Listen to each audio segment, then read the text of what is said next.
It was like something out of a spy novel.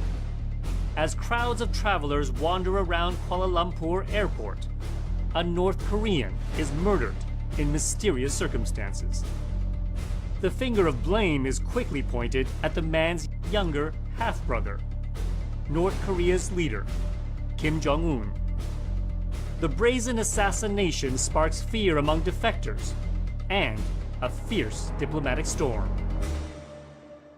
I'm Steve Chow. On this episode of 101 East, we investigate the murder of Kim Jong-nam.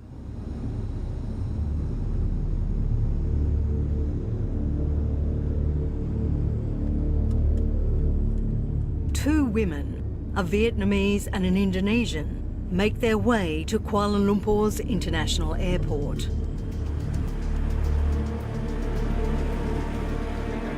But their plans for the day don't involve travel.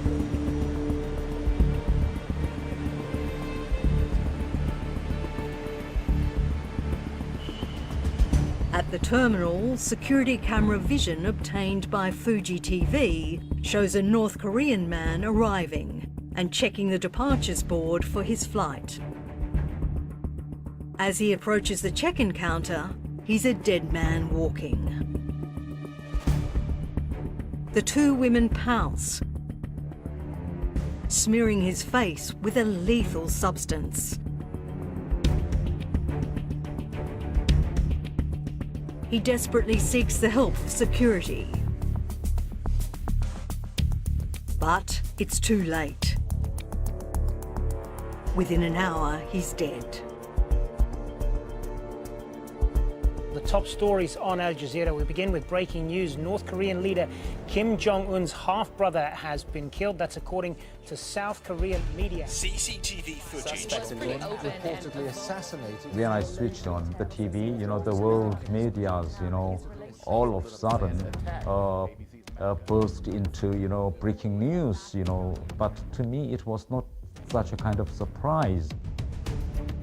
The North Korean man was none other than Kim Jong-nam, the half-brother of the country's brutal dictator, Kim Jong-un.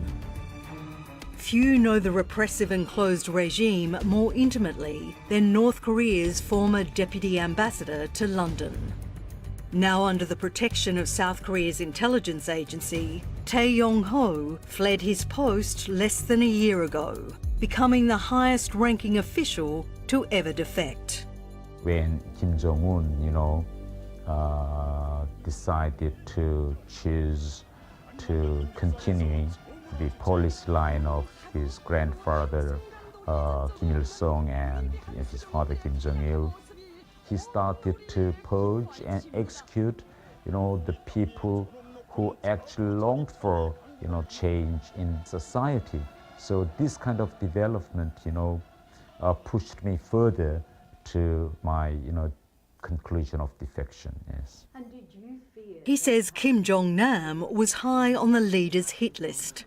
According to the Kim Jong-un or North Korean regime, Kim Jong-nam was a kind of, physical hurdle, which should be eliminated sooner or later, 4 North Koreans boarded flights from Kuala Lumpur to their homeland immediately after the killing, and are prime suspects accused of directing the attack.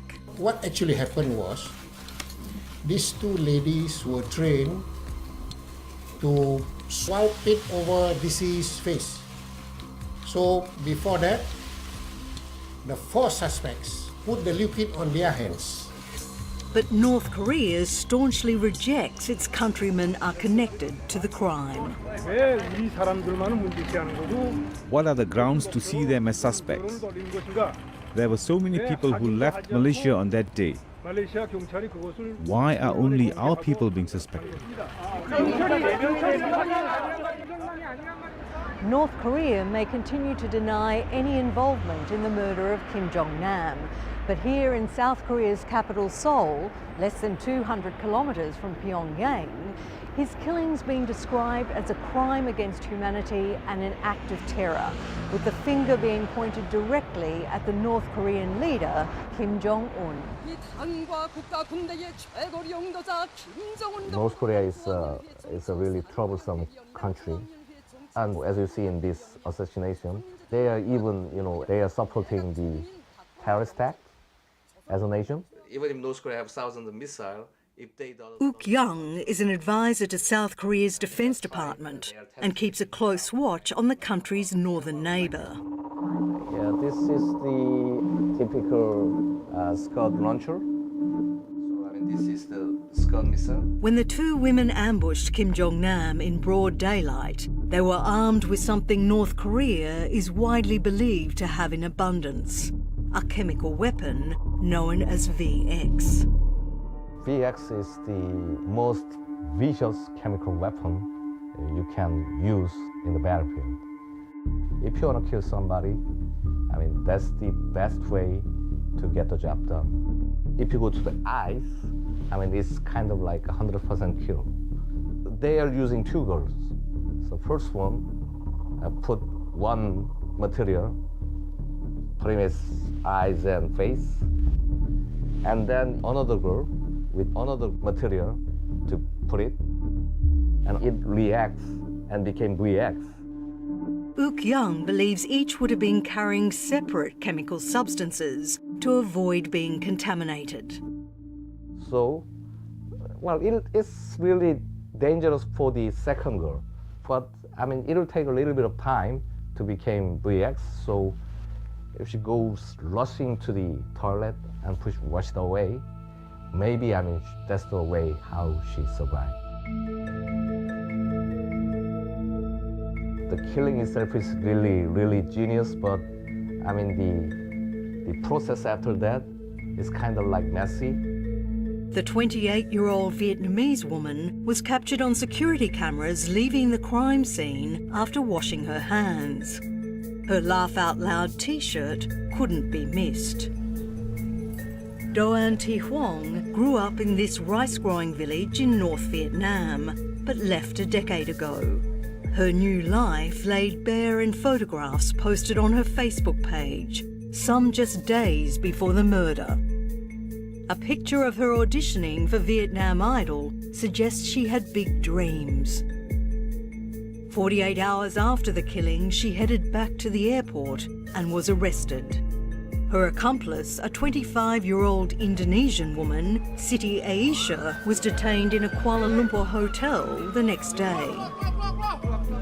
Siti told police she was paid $100 to participate in what both women say they thought was a reality television show. The Malaysian authorities have dismissed their defence, but many North Korean defectors believe they're innocent. I think they didn't let these women know about the killing at all. If they did, it would be unsuccessful, as these women were not highly trained. For example, if someone asked you to kill someone like Kim Jong-nam, you couldn't do it because you are too nervous. This is why you have to keep them completely in the dark and make them do it as if it's a prank.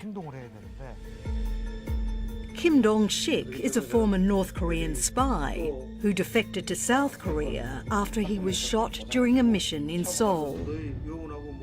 He says the stakes are high for North Korean agents. Failure carries unimaginable punishment. There is guilt by association in North Korea. No matter what good I did in the past, if I fail, then everyone dies, even my family. And I've confirmed this happened. He believes the recruitment of the two foreign women was vital to the mission's success. Kim Jong-nam was aware of the danger he faced and would have been especially vigilant when people he didn't know approached him. So it was better to use a foreigner rather than a North Korean. And it was better for a female rather than a male to approach Kim Jong-nam.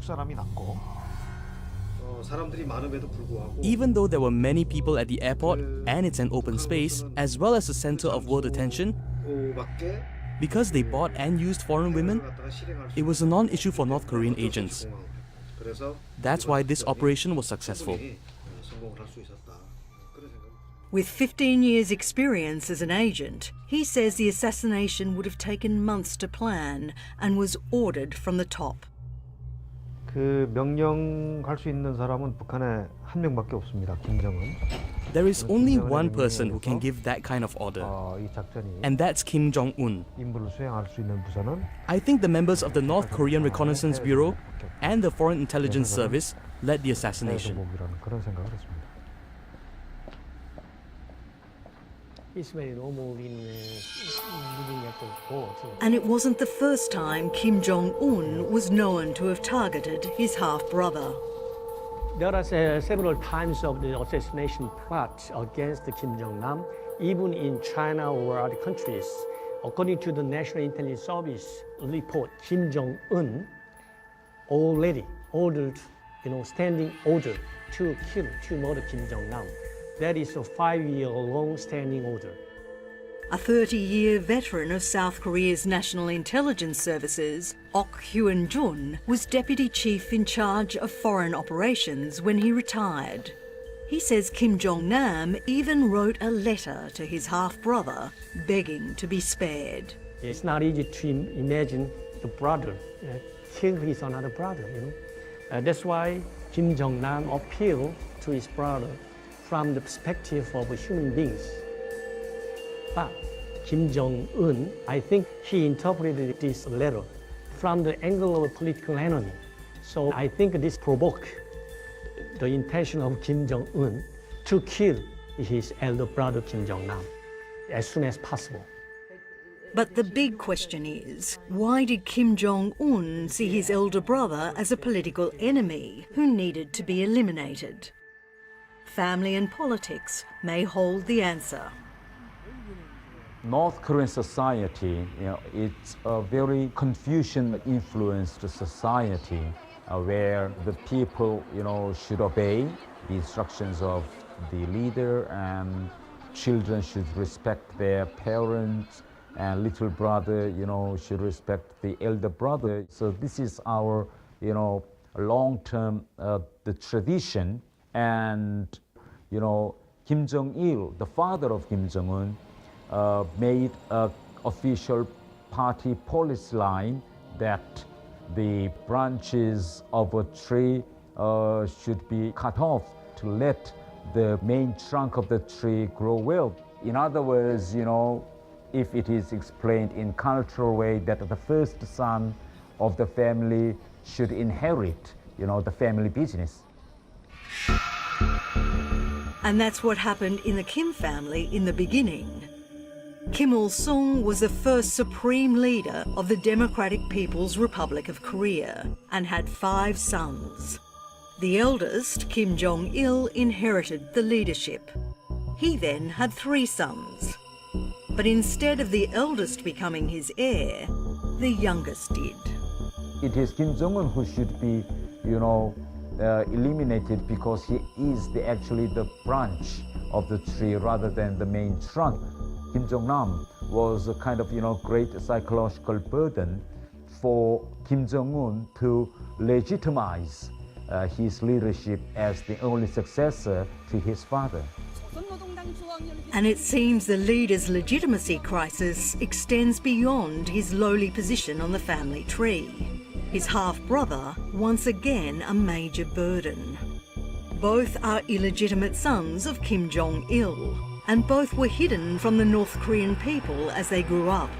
Kim Jong-un still hasn't presented, his age, the place of birth, where he spent his childhood, what's the name of his mother. So everything is in ambiguity in North Korean society about, Kim Jong-un. But the secrecy surrounding Kim Jong-nam was much more extreme. Even today, few people inside the country know he ever existed. Kim Jong-nam lived in exile because he was the son Kim Jong-il wanted to conceal. That's why he sent Kim Jong-nam to China without exposing him to North Koreans. A defector and relative of the Kim dynasty, Kang Myong-do, says the fact Kim Jong-nam's mother was a popular North Korean actress married to a famous novelist posed a grave threat to the regime. Every North Korean knows his mother, as she was an actress. If it became known to the people that Kim Jong-nam was the son of a married woman, Kim Jong-il's godly status will be smashed. And it will be a fatal blow to Kim Jong-un because in North Korea, the supreme leader is a godly figure. If this godly figure has many blemishes, the trust will be broken and control will be lost. If the world, Japanese, Chinese and Korean media start becoming interested and broadcast about him, then Kim Jong-nam's existence will be known to the people and it will destroy Kim Jong-un's absolute power. The longer Kim Jong-nam lived in the outside world, the more difficult it was to keep his existence secret. Kim Jong-nam, during his stay abroad from time to time, he met, foreign media, so Kim Jong-un was very afraid of spread this kind of news of his existence, from outside. And it wasn't just the media who were interested in Kim Jong-nam. On the other side of the world, another threat was looming. The London suburb of New Malden is home to more than 10,000 Koreans, around 600 of them from the north. And it's here we find the Korean Association for Human Rights and Democracy. Established by defectors like Kim Jong-il, it aims to build a government in exile and wanted Kim Jong-nam to lead it. 김정남을 선택했던 이유가 뭐냐면 The reason why we considered Kim Jong-nam was because North Koreans are very isolated from the outside world. In order to bring democracy to North Korea and put a stop to human rights violation there, Kim Jong-nam could be very influential in persuading North Koreans. He says they approached Kim Jong-nam 3 times, most recently in Singapore in June last year. During the encounter, he mentioned that he really had no interest in North Korean politics. But he added that the 3-generation succession has to stop.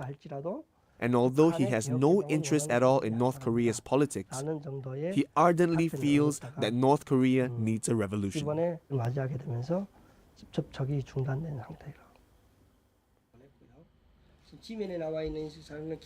It's impossible to verify how true this is, but in the world of propaganda, that probably doesn't matter.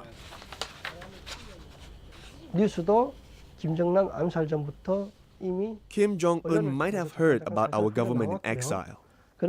It is my guess that the top-ranking officials in North Korea might have had information that we have approached Kim Jong-nam, and that report was submitted to Kim Jong-un. That would have made Kim Jong-un more jittery and nervous. I think Kim Jong-un would feel a great shame, because, while he is trying to be presented as the leader of North Korea, while there is another family member who are leading a kind of exile, the government, then it could be a great humiliation, to his leadership. Since Kim Jong-un took over, he's trying to solidify his power, continuing to build nuclear weapons, regularly testing ballistic missiles, and has gone on a killing spree to eliminate any potential opponents. In 5 years, it's estimated he's executed more than 100 senior government and military officials, some close family members. Persecution and purge was a frequent thing in North Korean society, but Kim Il-sung and Kim Jong-il never executed his family members, But Kim Jong-un is different because Kim Jong-un doesn't have any sense of solidarity among, the family members and the relatives, because Kim Jong-un was a hidden boy. And to my impression, Kim Jong-un is in great fear of those officials around him who used to be the followers of his grandfather and his father. And Kim Jong-un always is sensitive whether he is looked down upon by them as a young, leader or whatever. So Kim Jong-un is a man with great paranoia. Until Kim Jong-nam's death, his uncle and leading government figure, Jang Song-tak, was the most prominent relative to be purged. When he was killed at the end of 2013, the former deputy head of South Korean intelligence expected Kim Jong-nam to be targeted next. Because Kim Jong-nam was so close to Jang Song-tak, I thought Kim Jong-un decided to kill Jang Song-tak. Kim Jong-nam already was within the list of that killing. Also on the list was Jang Song-tak's nephew, who was the ambassador to Malaysia until he was purged soon after his uncle. Malaysia has been one of the few countries in the world where North Koreans can travel without a visa, and had become a centre for illicit activity to raise foreign currency for the regime. Kim Jong-nam had been a regular visitor, but with the ambassador's execution, he was left with no supporters and was vulnerable. North Korea embassy protect before Jang Song-tak, the killed it, before they protect. But after the Jang Song-tak died, nobody protect. They trying to kill him, correct? Kim Jong-nam occasionally dined at this upmarket Korean restaurant in Kuala Lumpur. Its owner, Alex Wang, is also chairman of the Malaysian branch of the Korean Unification Advisory Council, a South Korean government organisation. He is a very humble, very quiet guy. And then I saw he wear the cap, very deep, the big cap and then sunglasses, Nighttime, even inside restaurant also sunglasses. I talk with him something because I have to report to the Korean government. This is our duty, because when we met North Korean people or something, we have to report to our government. One day, he did more than just report. He says he gathered DNA samples as proof of his customer's identity. So no need many things, just spoon, chopstick, and then the two plates I sent to Korean embassy. Alex says before the former North Korean ambassador was executed, Kim Jong-nam used to come to the capital to collect money from the embassy. He need money to survive, to take care of the family, and then he's traveling all over the world. Sometimes he invests money, something, Sometimes he go to somewhere, everywhere. So he need a lot of money. He is a quite big spender, so he need the money. According to Alex, he was conscious of his security, always accompanied by 2 female bodyguards who used jammers to block the restaurant security cameras from filming their boss. Once Kim Jong-nam come, all the camera no working. All no working. Camera no working. When he went back, camera again open. He always bodyguard. That's why I'm worried. And then I have a question, why? The time, 13th of the February, why no bodyguard in airport? I'm worried that. Why? Travelling on a passport under the alias Kim Chol, North Korea is yet to acknowledge Kim Jong-nam's true identity or relationship with its ruler, and refuses to respond to the allegation made in this program that the murder was state-sanctioned. With all North Korean suspects safely back in Pyongyang, only the 2 women stand accused of the crime, and if convicted, face a death sentence. Kim Jong-nam's son is now in hiding. He posted this video message from an undisclosed location. Hi, my name is Kim Han-sol. from North Korea, part of the Kim family. My father has been killed a few days ago. I'm currently with my mother and my sister. Kim Han-sol is also the target which should be eliminated. That's why maybe the Kim Han-sol is in great fear of being next target of assassination. On the surface, Kim Jong-un's system looks very formidable, but I think the Kim Jong-un's system has already been in slippery slope, towards collapse. So the only thing Kim Jong-un now relies on is the reign of terror. And that reign of terror is not only aimed at his family and his citizens, but the whole world. North Korea's leader is now wreaking havoc across the globe as he threatens nuclear war and commits acts of terrorism with seeming impunity.